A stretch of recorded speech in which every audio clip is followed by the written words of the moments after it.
অস্থিতিশীলতা বিনাশে কর্মরত কিছু দেশি বিদেশি চক্রেরও ইন্ধন রয়েছে বলে ধারণা করা হয়। স্বপ্নের পদ্মা সেতু প্রকল্পের ঢাকা কেন্দ্রের প্রবেশদ্বারে বঙ্গবন্ধুকে স্মরণ করে স্থাপিত হতে যাওয়া ভাস্কর্য নিয়ে একটি বিতর্ক তৈরি হয়েছে। ৫-৬০টি মসজিদ মাদ্রাসার মিলন মোহনায় দুটি মসজিদের অবকাঠামো ভেঙে এই পয়েন্টে ভাস্কর্য স্থাপনের ফলে স্থানীয় ইমাম, মুসল্লি ও তৌহিদি জনতা সেখানে ভাস্কর্যের বদলে বিকল্প কোনো উত্তম পন্থায় বঙ্গবন্ধুকে স্মরণীয় করে রাখার দাবি জানিয়েছিল। সাংবাদিক বন্ধুগণ, আপনারা জানেন বাংলাদেশ সরকারের বিদ্যমান আইন কানুন মেনেই তৌহিদি জনতা সমাবেশ করেছে এবং সেখানে শালীন ভাষাতেই যৌক্তিকভাবে ভাস্কর্য স্থাপনের বিরোধিতা করা হয়েছে। একই সাথে বঙ্গবন্ধুকে সম্মান জানানোর বিকল্প পন্থাও প্রস্তাব করা হয়েছে। বিষয়টি একেবারেই স্বাভাবিক একটি নাগরিক প্রতিক্রিয়া, কিন্তু আমরা বিস্ময়ের সাথে লক্ষ্য করলাম একটি সুবিধাভোগী মহল বিষয়টিকে কেন্দ্র করে দেশে চরম উস্কানি উত্তেজনা তৈরি করছে। সরকার যেখানে প্রতিবাদ সমাবেশের অনুমতি দিয়ে যৌক্তিক আলোচনা ও মতামতের পরিবেশ সংযমের সাথে বজায় রেখেছে, সেখানে জনবিচ্ছিন্ন সুবিধাভোগী শ্রেণীটি ওলামায়ে কেরামকে সন্ত্রাসী ভাষায় গালিগালাজ করছে, ঢালাওভাবে অপবাদ দিচ্ছে, মাহফিলের মতো চিরায়ত ধর্মীয় সংস্কৃতিকে উগ্রপন্থায় প্রতিহত করার ঘোষণা দিচ্ছে, রাজপথে সন্ত্রাসী কায়দায় উগ্র বক্তব্য স্লোগান দিচ্ছে, প্রকাশ্যে আলেম সমাজকে মারধর, অপমান, এমনকি তাদের প্রাণনাশের হুমকি দিচ্ছে। এখনও পরিস্থিতিতে আমরা পরিষ্কার করে জানাচ্ছি যে ওলামায়ে কেরামের দাবির মধ্যে মরহুম বঙ্গবন্ধুর প্রতি কোনো বিদ্বেষ ছিল না, অসম্মানও ছিল না, বরং বিষয়টি ছিল দেশের প্রায় 90% জনগণের বোধ বিশ্বাসের সাথে সাংঘর্ষিক মূর্তি স্থাপন না করে অন্য কোনো পন্থায় তাকে স্মরণ করার দাবি, যা অনেকটা মুসলিম রাষ্ট্রনায়ককে ইসলামের আলোকে দাফন কাফন না করে বিধর্মীয় পন্থায় তার শেষকৃত্য করার মতোই নিন্দনীয় কাজ। আলেম সমাজ ও সাধারণ মুসলিম ধর্মপ্রাণ জনগণ এক্ষেত্রে সরকারের কাছে নিজেদের প্রাণের আকুতি তুলে ধরতেই পারে। মানা না মানা কর্তৃপক্ষের দায়িত্ব। এই যৌক্তিক দাবিকে কেন্দ্র করেই তারা দেশের দীর্ঘদিনের লালিত মূর্তিপ্রীতি ও বিজাতীয় চেতনার বহিঃপ্রকাশ ঘটিয়েছে। বিষয়টিকে বিকৃতভাবে উপস্থাপন করে দেশের সর্বজন শ্রদ্ধেয় ওলামায়ে কেরামকে অপদস্থ করার হাতিয়ার হিসাবে গ্রহণ করেছে। এসব কোনো দেশপ্রেমিক মানুষের কাজ হতে পারে না। প্রিয় সাংবাদিক বন্ধুগণ, বাংলাদেশ স্বাধীন হয়েছে আজ 50 বছর হতে চলছে। ঐক্যবদ্ধ এই জাতি মাত্র 9 মাসে দেশটাকে স্বাধীন করেছে। এখানকার মানুষের ভাষা, সংস্কৃতি, ধর্ম প্রায় এক। এমন ঐক্যবদ্ধতা যে কোনো জাতির জন্যই গর্বের। কিন্তু আমরা দুঃখের সাথে লক্ষ্য করছি একটি মহল জনতার এই ঐক্যকে ছিন্ন ভিন্ন করতে চায়। বাংলাদেশ একটি গণতান্ত্রিক দেশ। দেশ পরিচালনায় প্রত্যেক নাগরিকের মতামত প্রকাশের এখতিয়ার রয়েছে। সরকারের কোনো সিদ্ধান্তের গঠনমূলক সমালোচনা ও বিরোধিতা সভ্য সমাজের একটি বৈশিষ্ট্য। কিন্তু বর্তমান ক্ষমতাসীন সরকারের কোনো কাজের সংশোধনমূলক পরামর্শ প্রদান, গঠনমূলক সমালোচনা বা বিরোধিতা করলেই চিহ্নিত মহলটি পাকিস্তানপন্থী, রাজাকার, আলবদর, সাম্প্রদায়িক, মৌলবাদী ইত্যাদি বলে ভিন্নমত পোষণকারীদের প্রতি হামলে পড়ে। এতে করে জনগণের মধ্যে ক্ষোভ ও বিভাজন তৈরি হয়। আমরা মনে করি বিষয়টি জাতীয় উন্নয়ন অগ্রগতির পথে অপ্রধান অন্তরায়। প্রসঙ্গত স্মরণ করিয়ে দিতে চাই, ইসলামী আন্দোলন বাংলাদেশের প্রতিষ্ঠাতা ও তার পরিবার 71 সালে একনিষ্ঠভাবে মুক্তি সংগ্রামের সহযোগী ছিলেন। তার দরবার ছিল এলাকার সকল ধর্মবর্ণের মানুষের আশ্রয়স্থল। বিষয়টি এলাকার মুক্তিযোদ্ধাদের মাঝে সর্বজন বিদিত। যারা এই বিষয়ে বিতর্ক করছে তারা মিথ্যার আশ্রয় নিয়ে মুক্তিযুদ্ধের চেতনাকে তামাশায় পরিণত করছে। আমরা এর তীব্র প্রতিবাদ ও নিন্দা জানাই। প্রিয় সাংবাদিক বন্ধুগণ, ওলামায়ে কেরাম কোরআন হাদিসের আলোকে তাদের মতামত জানান মাত্র তারা কখনোই কাউকে আইন হাতে তুলে নিতে বলেন না। একই ধারাবাহিকতায় ধোলাইপাড়ের মূর্তি নিয়ে তারা তাদের অবস্থান জানিয়েছেন। এর সাথে দেশের অন্য মূর্তি ভাঙ্গার কোনো সম্পর্ক নেই। বিচ্ছিন্ন কোনো ঘটনার সাথে ওলামায়ে কেরামের মতামতকে উদ্দেশ্যমূলকভাবে সম্পৃক্ত করা উলামা ও ইসলাম বিদ্বেষের নগ্ন বহিঃপ্রকাশ মাত্র। প্রিয় সাংবাদিক বন্ধুগণ, এখানে আরেকটি বিষয় উল্লেখযোগ্য। মরহুম শেখ মুজিবুর রহমানের শাসনামলে যারা তার বেশি বিরোধিতা করেছে, বঙ্গবন্ধুর চামড়া খুলে নেয়ার হুমকি দিয়েছে, বঙ্গবন্ধু হত্যার ক্ষেত্র তৈরি করেছে, মৃত্যুর পরে আনন্দ উল্লাস করেছে, তারাই আজ বঙ্গবন্ধুর সম্মান রক্ষার নামে অপসংস্কৃতি প্রসারের সবচেয়ে এগিয়ে। অবস্থার দৃষ্টি মনে হয় এরা বঙ্গবন্ধুর কন্যা ও মূল আওয়ামী লীগের চেয়েও বেশি মুজিব ভক্ত হয়ে গেছে। এখানে মনে হওয়া যৌক্তিক যে বঙ্গবন্ধুর সম্মান তাদের উদ্দেশ্য না, বরং তাওহীদ বিরোধী মূর্তিবাদী আদর্শ বিস্তারই তাদের মুখ্য উদ্দেশ্য, যা এদেশের বৃহত্তর জনগোষ্ঠীর চেতনা বিরোধী। তাছাড়া সরকারের উন্নয়ন বাধাগ্রস্ত করার এবং দেশের সামগ্রিক সম্প্রীতি ও শান্তি শৃঙ্খলা বিনষ্ট করাও তাদের দূরবর্তী লক্ষ্য।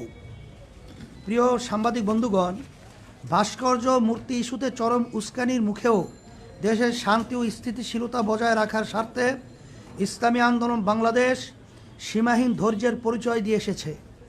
কিন্তু এরই মাঝে গতকাল মুক্তিযুদ্ধ মঞ্চ নামের একটি ভুইফোর সংগঠন ইসলামী আন্দোলন বাংলাদেশের সিনিয়র নায়েবে আমির মুফতি সৈয়দ মোহাম্মদ ফয়জুল করিমের নামে একটি জঘন্য মিথ্যা মামলা দায়ের করেছে।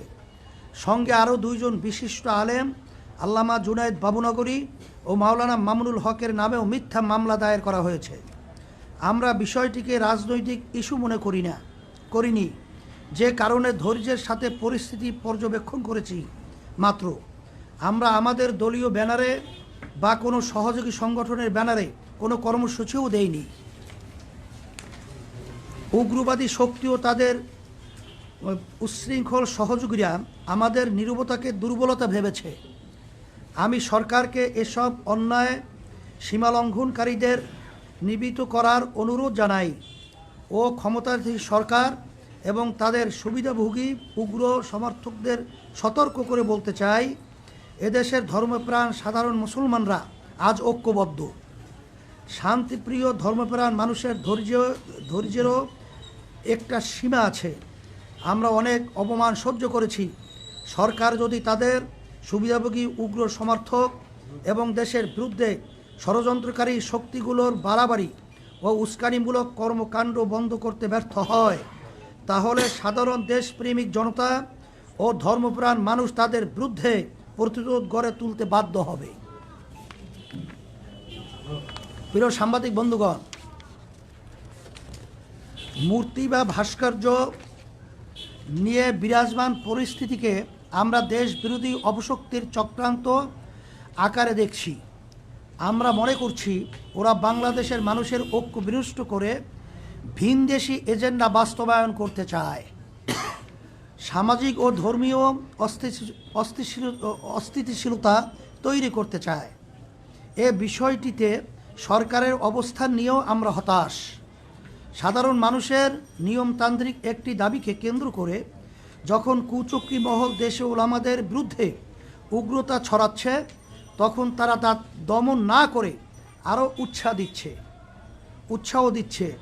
আমরা মনে করি তাদের এই ভূমিকা বরং বন্ধুকে ছোট করছে, তার সম্মানকে মানুষের চেতনার সাথে সাংঘর্ষিক অবস্থানে ঠেলে দিয়েছে, অথচ এর কোনো দরকার ছিল না।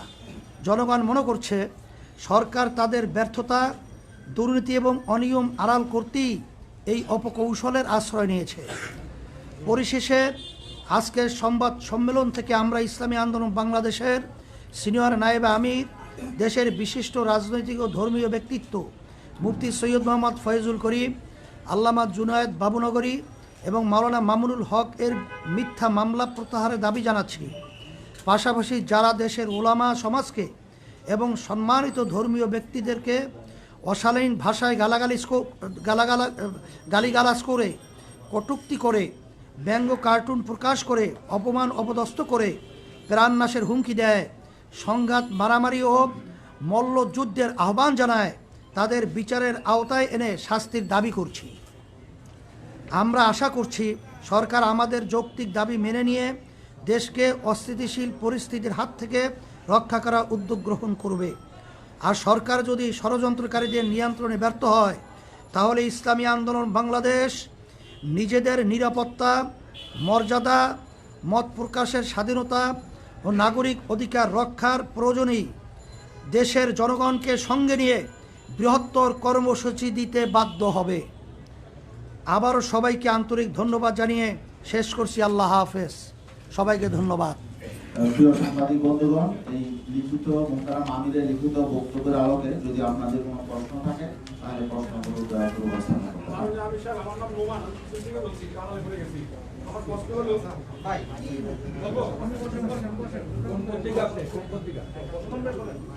যে আমার প্রশ্ন হলো শেখ মুজিবুর রহমান সাহেব আমাদের সংবিধানের অবিচ্ছেদ্য অংশ বলে সরকার দাবি করছে এবং মনে করছে। আর ভাস্কর্য বিরোধী আন্দোলন যে আপনার কতদিন প্রতিহত করার চেষ্টা করছে, সেটা সংবিধানের স্পষ্ট লঙ্ঘন বলে সরকার দাবি করছে। এই বিষয়ে আপনাদের বক্তব্য কি? আমরা ইসলামী আন্দোলন বাংলাদেশ পরিষ্কারভাবে আমরা আজকে আমাদের লিখিত বক্তব্যে কথাটা পরিষ্কারভাবেই আসছে। তারপরেও যেহেতু আপনি প্রশ্ন করছেন, ইসলামী আন্দোলন বাংলাদেশ আমরা ইসলাম নীতি আদর্শ লালন করি। ভাস্কর্য এবং মূর্তির ব্যাপারে ইসলাম কি সমাধান দিয়েছে, শরিয়াত, কোরআন এবং হাদিস কি সমাধান দিয়েছে, বাংলাদেশের সকল উল্লেখযোগ্য হক্কানি ওলামাই কেরাম একত্রিত হয়ে ইসলামের যে এ ব্যাপারে যে সিদ্ধান্তগুলো তাদের মতামত প্রকাশ করেছে, এটা যদি সংবিধানের সাথে সাংঘর্ষিক আমি মনে করি না। কারণ বাংলাদেশ সরকার তার নির্বাচনের আগে তার নির্বাচনী ইশতেহারে প্রকাশ করেছেন যে সে যদি সরকার যদি গঠন করতে পারে, তারা যদি বিজয় লাভ করে, তারা ইসলাম বিরোধী, শরিয়া বিরোধী কোনো আইন পাশ করবে না। বিধায় তার কথাকেই আমরা সমর্থন হিসাবেই ইসলামের নীতি আদর্শ, ভাস্কর্য, মূর্তি এটার ব্যাপারে কি সিদ্ধান্ত, এটাই আমরা আমাদের ইসলামী দৃষ্টিতে আমাদের মতামত প্রকাশ করেছি। বিষয়টা হচ্ছে কুষ্টিয়াতে মূর্তি ভাঙা হয়েছে। আমি সময় টিভি থেকে বলছি। কুষ্টিয়াতে যে মূর্তি ভাঙা হয়েছে এই বিষয়ে আপনাদের সমর্থন আছে কি নাই? এ ব্যাপারে আমরা পরিষ্কারভাবে আজকে আমাদের লিখিত বক্তব্যে আমরা কথাটা উল্লেখ করেছি যে আমরা শুধুমাত্র ইসলামের দৃষ্টিতে ভাস্কর্য মূর্তির ব্যাপারটা পরিষ্কারভাবে আমরা ইসলামের দৃষ্টিতে মতামত প্রকাশ করেছি। কিন্তু মূর্তি ভাঙ্গা বা কাউকে উস্কিয়ে দেওয়া বা মূর্তি ভাঙ্গার ব্যাপারে কোনো মতামত আমরা প্রকাশ কোনো ওলামায়ে কেরাম করেন নাই, আমরাও করি নাই, এবং আইন শৃঙ্খলা আমরা হাতেও তুলে নিইনি। একটা ব্যাপার জানতে চাই, এই মূর্তি ভাঙাটা আপনার কাছে কি মনে হয় এটা কি ঠিক হয়েছে নাকি ঠিক হয়নি? মূর্তি ভাঙ্গার ব্যাপারে আমরা পরিষ্কারভাবে আজকেও বলেছি, যদি এ ধরনের কেউ উদ্দেশ্য প্রণোদিতভাবে এ ধরনের আচরণ করে থাকে, এটা সম্পূর্ণ নিয়ম বহির্ভূত এবং এটা উদ্দেশ্য প্রণোদিত। এবং সাথে সাথে সরকারকে বলবো যে এটা সঠিক তদন্তের মাধ্যমে যে আসলে মূলত আমরা বিষয়টাকে যে বিভিন্ন কায়দায় যে সিসি ক্যামেরা রয়েছে তার যে ধরনটা আমরা লক্ষ্য করছি, এটা আমাদের কাছে প্রশ্নবিদ্ধ। এটা সঠিক ভাবে তারা তদন্তের মাধ্যমে দোষীদের ব্যাপারে তারা ব্যবস্থা নেবে, এটা আমরাও সমর্থন করি। আমার নাম হচ্ছে মোস্তফা মল্লিক, আমি চ্যানেলের বিশেষ প্রতিনিধি। আপনি একটা জায়গায় বলেছেন যে চক্রান্ত আকারে আপনারা দেখছেন এবং এটা বলছেন যে তারা ভিন দেশে এজেন্ডা বাস্তবায়ন করতে চায়। আপনার এই তৃতীয় পক্ষ শক্তিটাকে কাকে বোঝাচ্ছে? এটা আপনারা তালাশ করে বের করে নেবেন। তবে আমরা আজকে তাদের যে লক্ষ্য উদ্দেশ্য, তারা অনেক সময় সরকারের কার্যক্রমকেও তারা সমালোচনা করে। তারা কি কোনো দেশকে বোঝাচ্ছে না কোনো গোষ্ঠীকে বোঝাচ্ছে? এটা কোনো গোষ্ঠীকে, যেমন নাকি আমরা এখানে আমরা ওবায়দুল দেশ, কাদের গোষ্ঠী, সহ, উভয়টাকে বোঝাই। ওবায়দুল কাদের আমাদের বর্তমানে আওয়ামী লীগের সেক্রেটারি জেনারেল, সে বিভিন্ন এই ধরনের সংগঠন যারা নাকি উস্কানিমূলক এবং বিশৃঙ্খলা সৃষ্টির জন্যে তারা কার্যক্রম পরিচালনা করছে, ভুইফুর হিসাবে তাদেরকে আখ্যা দিয়েছে। আমরা আমাদের বক্তব্য সেই ধরনের কথাটাই আমরা আজকে উল্লেখ করেছি। আপনাদের যে বৃহত্তর কর্মসূচির কথা বললেন, বৃহত্তর কর্মসূচি, এই কি ধরনের কর্মসূচি আপনারা দিতে যাচ্ছেন? সেটা সময়ের ব্যবধানে অবস্থার পরিপ্রেক্ষিতে আমরা সেভাবে পরামর্শ ভিত্তিক আপনাদেরকে জানাবো ইনশাল্লাহ। আসলে এখানে একটা কথা স্পষ্ট করতে হয়, একটা হলো বঙ্গবন্ধুর নিজেকে কটূক্তি করা, তাকে অশ্রদ্ধা সম্মান করা, আর হলো তার প্রতিকৃতি ভাস্কর্যকে না মানা। দুইটা জিনিস এক না। যেমন বাবা অসুস্থ, ডায়াবেটিস রুগী, দুই ছেলে, বাবা মিষ্টিকে পছন্দ করে, এক ছেলে তার কাছে মিষ্টি নিয়ে যায়, আর এক ছেলে তার থেকে জোর করে মিষ্টি ছিনিয়ে নিয়ে যায়। উভয় দৃষ্টিতে দেখা যায় একজন তার প্রিয় আর একজন তার অপ্রিয়। কিন্তু যে জ্ঞানী সে অবশ্যই মনে করবে যে যেই ছেলে বাবার ডায়াবেটিস রুগীর থেকে মিষ্টি ছিনিয়ে নিয়ে যায় সেই তার উপকারী এবং প্রিয় সবচেয়ে বেশি। আমরা মনে করি বঙ্গবন্ধু শেখ মুজিবুর রহমান একজন মুসলমান, তার মাথায় টুপি, তার বাবার মাথায় টুপি, তার বাবার দাড়ি, বড় বড় দাড়ি। যারা আজকে বঙ্গবন্ধু সেই টুপিকে কোনো কুকুরের মাথায় দেয়, তারা বঙ্গবন্ধু শ্রদ্ধা করে না। আজকে তার দাদার দাড়িকে, বাবার দাড়িকে যারা অশ্রদ্ধা করে, তারা বঙ্গবন্ধু শ্রদ্ধা করে না। আর মনে রাখতে হবে, বঙ্গবন্ধু এদেশ ছিল না, এরা ছিল অনেক দূরের। এদেশে আসছে কেন, ইরাক থেকে কেন আসছে, তাদের ইতিহাস জানতে হবে। বঙ্গবন্ধুর পরিবার ইরাকের বিদেশি, অনেক আগে এখানে আসছে ধর্মপ্রচার করার জন্য। তারা জাতিগতভাবে ধার্মিক, তার বাবা ধার্মিক, তার দাদা ধার্মিক, তার সমস্ত গোষ্ঠী ধার্মিক। খোদ বঙ্গবন্ধু কি বলেছেন, এদেশের ডাকাতরা, চোরেরা সব কিছু নিয়ে গেছে, কিন্তু ইমানদার লোক আমরা বেঁচে আসি, ইমানের সাথে তাদের মোকাবেলা হবে। এটা বঙ্গবন্ধু নিজের বক্তব্য। তিনি কি বলেছেন, ইনশাআল্লাহ আমি বিজয় হব। কাজী যারা বঙ্গবন্ধুকে নাস্তিক বানাবার চক্রান্ত করতেছে, যারা বঙ্গবন্ধুর চামড়া দিয়ে ঢুকঢুকি এবং জুতা বানাবার বক্তব্য দিয়েছে, আজকে আমরা দেখছি তারাই আজকে এই মুক্তিযোদ্ধা মঞ্চ হিসাবে, তার আপন হিসাবে তারা স্বীকৃতি পাইতেছে। আমি মনে করি এটা ভিন দেশীয় এক এজেন্ডা বাস্তবায়ন করতে চায়। যারা এই দেশ দখল করার ওখান থেকে হুমকি দেয়, তারই এজেন্ডা বাস্তবায়ন করতে চায় এরা হয়তো। কিন্তু আপনাদের বিরুদ্ধে সবচেয়ে বড় অভিযোগ যে আপনারা এতদিন এই ভাস্কর্য মূর্তি নিয়ে কোনো ধরনের কথা বলেন। কে বলছে? আপনারা শুরু করেছেন এবং একটি আপনাদের কর্ণকুহুরে যায় নাই, বা গেলেও আপনারা চুপ ছিলেন। আমরা থেমিস মূর্তির বিরুদ্ধে আন্দোলন করেছি। আমরা ময়মনসিংহের উলঙ্গ, আপনি দেখেন ময়মনসিংহে যেই মূর্তি স্থাপন করা হয়েছে টিচার ট্রেনিং ইনস্টিটিউটের সামনে, কোনো ভদ্র, কোনো জ্ঞানী, কোনো বিবেকবান মানুষ এই মূর্তিকে গ্রহণ করতে পারে না, মানতে পারে না। কিন্তু বিবেকবান মানুষ আজকে সেটা প্রতিবাদ করে না। আমি মনে করি বঙ্গবন্ধু একজন মুসলমান, আমরা তাকে মহাব্বত করি, আমরা তাকে ভালোবাসি, তার কবরে আযাব না হোক এই চেষ্টা আমরা করি। শুধু জিয়াউর রহমান কেন, আমার বাবার মূর্তিকে আমি পছন্দ করি না, আমার দাদার মূর্তিকে আমি পছন্দ করি না। জনাবে মুহাম্মদ রাসূলুল্লাহ সাল্লাল্লাহু আলাইহি ওয়াসাল্লামকে সবচেয়ে মুসলমান বেশি মহাব্বত করে, জীবনের চেয়ে বেশি মহাব্বত করে। কিন্তু কই, সে দুনিয়া থেকে বিদায় হওয়ার পরে তার মূর্তি স্থাপন কেন করা হয় নাই? কাজে ইসলামের দৃষ্টিতে ভাস্কর্য স্থাপন করা এরা মহাব্বতের বহিঃপ্রকাশ নয়, বরং যে তাকে মহাব্বত করে, কবরে শান্তি দিতে চায়, তাকে জান্নাতে পৌঁছাতে চায়, সে তার ভাস্কর্য করবে না। যেমন বর্তমান আমাদের মাননীয় প্রাইম মিনিস্টার, তাকে যারা মহাব্বত করে, আমি মনে করি সেও দুনিয়া থেকে বিদায় হওয়ার পরে তার ভাস্কর্য করাটা তার জন্য মহাব্বতের বহিঃপ্রকাশ হবে না, বরং তাকে ঘৃণা প্রকাশ করাই এইটি হবে তার আসল বহিঃপ্রকাশ। রাজনৈতিক কোনো উদ্দেশ্য আছে কিনা? প্রশ্নই আসে না, প্রশ্নই আসে না। এই বিষয়ে একটা ছোট্ট প্রশ্ন। আমি আরাফাত সিদ্দিকী এটি নিউজে কাজ করি। আপনারা বলছেন যে আপনারা সরকারের কাছে আপনাদের বক্তব্য, মুসলমানদের বক্তব্যটা তুলে ধরেছেন, তাদের দাবিটা তুলে ধরেছেন। সেই দাবিটা তুলে ধরতে তো প্রধানমন্ত্রীর কাছে আপনারা সরাসরি যেতে পারতেন, কোনো স্মারক। আমাদের দেশের প্রক্রিয়া এইভাবে, আমাদের দেশের প্রক্রিয়া দাবি, সরকারের কাছে দাবি জানাবার প্রক্রিয়া হলো জনসাধারণকে সামনে নিয়ে তাদের বক্তব্য উপস্থাপন করা। এইটি আমাদের দেশের প্রক্রিয়া, গণতান্ত্রিক রাষ্ট্রের পদ্ধতি প্রক্রিয়া এইভাবেই হয় দাবি জানাবার। আমি ইরশাদ হাসান নিউজ 24 কাজ করি। যে সংগঠনগুলোর কথা বলছেন বা যারা আপনাদের সাথে মামলা করেছেন, তাদের দাবি হচ্ছে যে ভাস্কর্য এবং মূর্তি এক নয়, এবং গেল কয়েকদিন ধরে এই ধরনের বক্তব্য আমরা গণমাধ্যমে পাচ্ছি। তো আসলে আপনাদের কাছে তো দেখেন, আমি একটুখানি এটার সাথে একটু যুক্ত করতে চাই যে সরকার মানে যাদের পক্ষ থেকে মামলাগুলো করা হয়েছে কিংবা যারা এই যে আপনাদের বিরোধিতা করছে, তারা বলার চেষ্টা করছে যে শুধুমাত্র বাংলাদেশেই না, পৃথিবীর বিভিন্ন ইসলামী দেশেও নানান ধরনের ভাস্কর্য তৈরি হয়েছে এবং সেগুলো তাদের ঐতিহ্যকে লালন করছে। সুতরাং ভাস্কর্য এবং মূর্তি এক নয়, এবং ভাস্কর্য আসলে শরীয়ত বিরোধী নয়, এবং যারা ভাস্কর্য বিরোধিতা করছে তারা ধর্মের অবদানটা দিচ্ছে। আপনাদের যুক্তিটা বলুন। ব্যাস, আলহামদুলিল্লাহ, কত সহজ। যদি তারা ভাস্কর্য স্থাপন করে, মূর্তি স্থাপন করবে না, যদি এটা সরকারের আন্তরিকতা হয়, তাহলে এখন প্রমাণ করা দরকার ভাস্কর্য মূর্তি এক কি এক না। যদি এক না হয় তাহলে দ্বিতীয় প্রশ্ন আসবে, আর যদি এক হয় তাহলে তারা ফিরে আসবে। আমি প্রশ্ন করতে চাই, যারা মূর্তি স্থাপন করে তাদেরকে কি বলা হয়? ভাস্কর বলা হয়। আর যারা ভাস্কর্য স্থাপন করে তাদেরকে বলা হয়, তাদের ভাস্কর বলা হয়। সহজ কথা। মূর্তি স্থাপন, মূর্তি যে বানায় তাকেও ভাস্কর বলা হয়, যে ভাস্কর বানায় তাকেও ভাস্কর বলা হয়।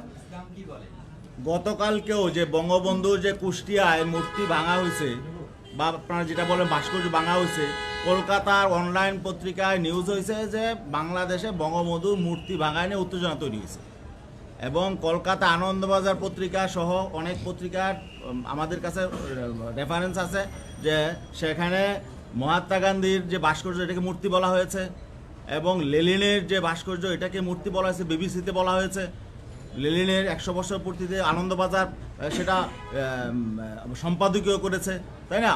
এবং সেই যে বিভিন্ন জাদুঘরে প্রিয়াঙ্কা চোপড়া এবং এই যে শ্রীদেবী, তাদের মূর্তি স্থাপন করা হয়েছে, এটাকে মূর্তি বলা হয়েছে। তো পূজা করে না কেউ, তো ভাস্কর্য। শোনো, স্পষ্ট ইসলামের দৃষ্টিতে আমি পরিষ্কারভাবে বলতে চাই, একটা হলো ভাস্কর্য বা মূর্তি স্থাপন করা, আর সেটাকে পূজা করা। যদি কেউ মূর্তিকে পূজা করে সেটা শিরক হবে, আর স্থাপন করে হারাম হবে, নাজায়েজ হবে। যেমন কেউ যদি মদ পান করে হারাম হবে, কেউ যদি জায়েজ মনে করে বেঈমান হবে, কুফুর হবে। কেউ নামাজ না পড়লে ফাসেক হবে, কেউ অস্বীকার করলে কাফের হবে। ঠিক কেউ মূর্তি স্থাপন করলে এটা হারাম হবে, নাজায়েজ হবে। কেউ সেখানে সেজদা করলে, তার কাছে আরাধনা করলে সেটা শিরক হবে। একই জিনিস।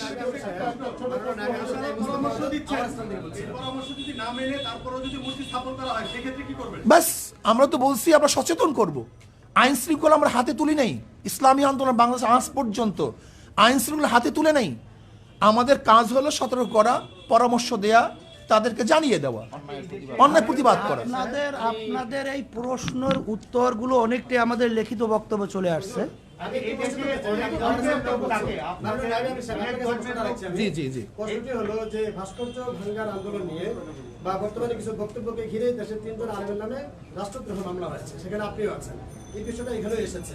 আমার প্রশ্ন হলো, রাষ্ট্রদ্রোহী মামলা হয়েছে আপনার নামে, আপনার প্রতিক্রিয়া কি ব্যক্তিগতভাবে? আসলে রাষ্ট্রদ্রোহ মামলা হয় নাই, প্রক্রিয়া আছে। রাষ্ট্রদ্রোহ মামলা হওয়ার জন্য যে পদ্ধতি পন্থা, সেটা তার প্রক্রিয়া আছে। আমি মনে করি এটা আমাদের উপর অবিচার করা হয়েছে।